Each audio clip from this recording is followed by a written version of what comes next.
Hello, I'm Vidya, your tutor.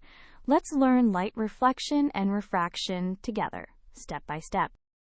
Light bounces off mirrors and bends through lenses. We'll learn the laws of reflection and refraction and how images form.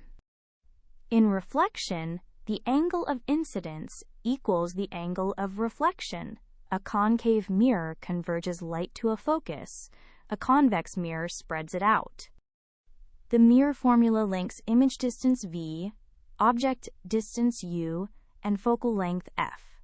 1 over versus plus 1 over u equals 1 over f. Magnification is minus versus over u. Refraction is the bending of light as it passes into a new medium.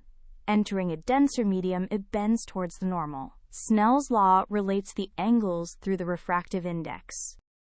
A convex lens converges light and can form real images.